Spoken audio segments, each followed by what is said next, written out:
नमस्कार, मैं एडवोकेट विकास यादव एक बार फिर से स्वागत करता हूं आप सबका नई वीडियो में। जैसा कि आप सबको पता है, कल आपकी AIB 18 की फाइनल रिवाइज्ड आंसर की आ चुकी है। और अगर आप देखोगे तो गूगल पे भी मुझे लग रहा है कि कल के टाइम सबसे ज़्यादा सर्च किया जाने वाला वर्ड, अगर देखें लो वाले स्टूडेंट्स के एंगल से, तो विड्रॉन वर्ड आपको दिखेगा।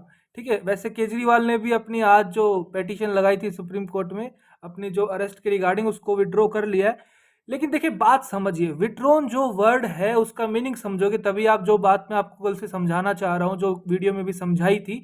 लेकिन काफ़ी बच्चों का डाउट है कि सर विड्रॉन का मतलब क्या सेम है कि हमें ग्रेस मार्क्स मिलेंगे, या फिर क्वेश्चन ड्रॉप हो गया है तो उसकी वजह से हमें ग्रेस मार्क्स मिलेंगे। तो उन 7 क्वेश्चंस का एग्जैक्टली क्या होगा, हमारी कट ऑफ पे क्या इम्पैक्ट आएगा उसका, तो वही इस वीडियो में डिस्कस कर लेते हैं कि एग्जैक्टली क्या आपकी कट ऑफ निकल के आएगी। क्योंकि देखिए, बीसीआई जिस दिन आपका रिजल्ट देगा उस दिन कोई कट ऑफ नहीं बताता कि भाई इतनी कट ऑफ वाले पास हैं, इतनी कट ऑफ वाले फेल हैं। कुछ भी आपको पता नहीं चलेगा, आपके रिजल्ट में केवल पास लिखा आएगा या फिर फेल लिखा आएगा, सिंपल सी बात है। तो हम एक बार देख लेते हैं कि मेरे अकॉर्डिंग क्या आपका सिनारियो बनेगा और कैसा अब तक होता आ रहा है प्रीवियस ईयर्स के अकॉर्डिंग, कि विड्रॉन, ड्रॉप और ग्रेस मार्क्स, क्वेश्चन डिलीट, इनका क्या मीनिंग होता है एग्जैक्टली कट ऑफ डिसाइड करने के लिए। देखिए, अभी फिलहाल अपने जो AIB 18 की जो फाइनल आंसर की आई है उसके अंदर आपने देखा होगा कि केवल और केवल विड्रॉन वर्ड यूज किया गया है, ना ही आपका डिलीट वर्ड यूज किया गया है, ना ही ग्रेस मार्क्स वर्ड यूज किया गया है, ना ही ड्रॉप वर्ड यूज किया गया है। सिंपल सी बात है, जिन भी ऑब्जेक्शन आए थे क्वेश्चंस में, उन क्वेश्चंस को AIB वालों ने, BCI वालों ने एनालाइज किया। उसके बाद देखा कि हाँ भाई, पर्टिकुलर 5 क्वेश्चंस ऐसे हैं जिसके अंदर हमने जो प्रीवियस जो टेंटेटिव आंसर की थी उसमें हमने आंसर गलत दिया था। तो जो न्यू आंसर की आई है उसमें उन्होंने उसको करेक्ट कर दिया, 5 क्वेश्चन का आंसर करेक्ट होके वो आ गया।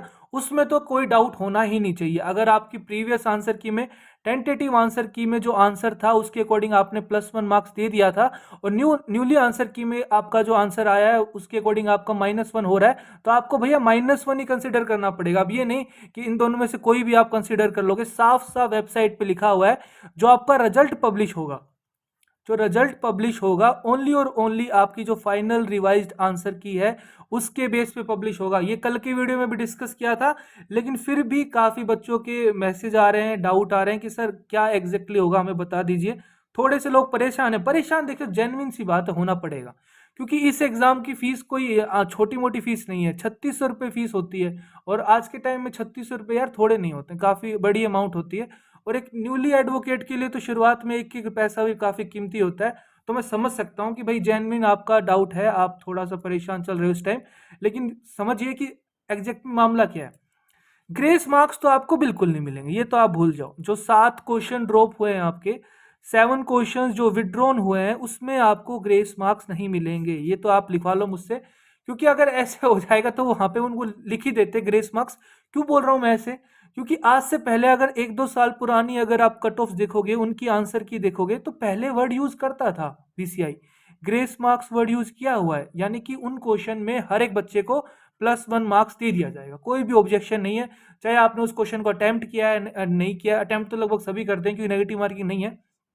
और ये भी देखा गया है कि कुछ क्वेश्चंस में जब आंसर की आती थी तो मोर देन 1 करेक्ट ऑप्शन भी देखा गया है। ठीक है, अगर कुछ क्वेश्चन में ऐसा लग रहा है कि भाई उस क्वेश्चन में अगर एक से ज्यादा ऑप्शन करेक्ट है, तो जिस बच्चे ने बी भी किया है, सी भी किया और दोनों करेक्ट है, तो दोनों को मार्क्स मिलेगा, ए और डी वाले को नहीं मिलेगा। तो ऐसा पहले सिनेरियो देखा गया था। लेकिन अब इन्होंने क्या कर दिया है कि जिस भी क्वेश्चन में अगर उन्हें ज्यादा डाउट लग रहा था तो उस क्वेश्चन को विड्रॉ कर लिया। विड्रॉ कर लिया है तो आप इसको, अगर लीगल टर्मिनोलॉजी में बताना चाहूँ तो आप इसको कंसिडर कर सकते हो वोइड एब इनिशियो। ठीक है, अब इस क्वेश्चन की कोई एग्जिस्टेंस है ही नहीं, यानी कि जो आपके पहले 100 क्वेश्चन थे, अब उसके अकॉर्डिंग कोई भी आपका वो दिक्कत नहीं होनी चाहिए। 7 क्वेश्चन इन्होंने विड्रॉ कर लिए अपने।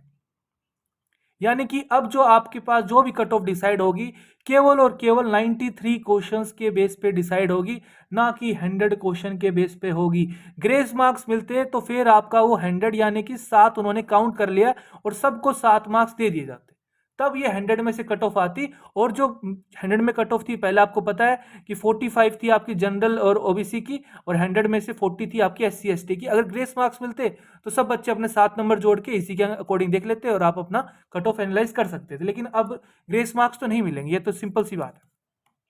अब जो कट ऑफ निकल के आएगी वो 93 में से निकल के आएगी, सिंपल सी बात है।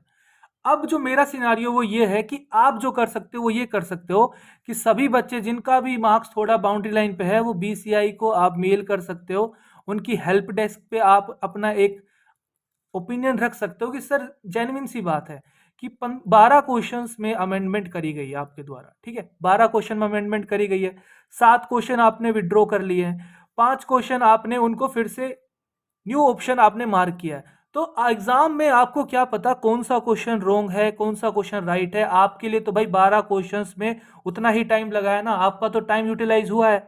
आपके साथ जो एग्जाम में हुआ है वो तो बीसीआई वाले अब उसको कैसे फुलफिल करेंगे, उसको कुछ ना कुछ तो करना पड़ेगा। अगर वो 93 में से जो अभी न्यूली जो पैटर्न है, आपको पता होगा AIB 18 से ही ये नया कट ऑफ निकला था कि अब जनरल और ओबीसी को 45% ले लेंगे, वरना पहले जो ओल्ड था वो ये था कि जनरल ओबीसी को 40 लेने होते थे और एससी को 35। लेकिन अब नया क्या है कि भाई एससी को मतलब 5-5% इन्होंने बढ़ा दिए।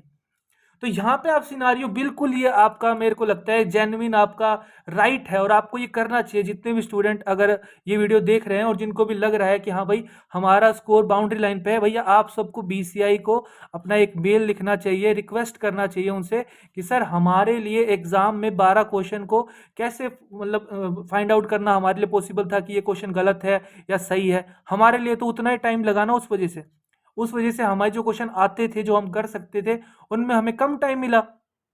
सिंपल सी बात है, आप अपना ये क्रूअल्टी फैक्टर रेज कर सकते हो और ये वैलिड डिफेंस है।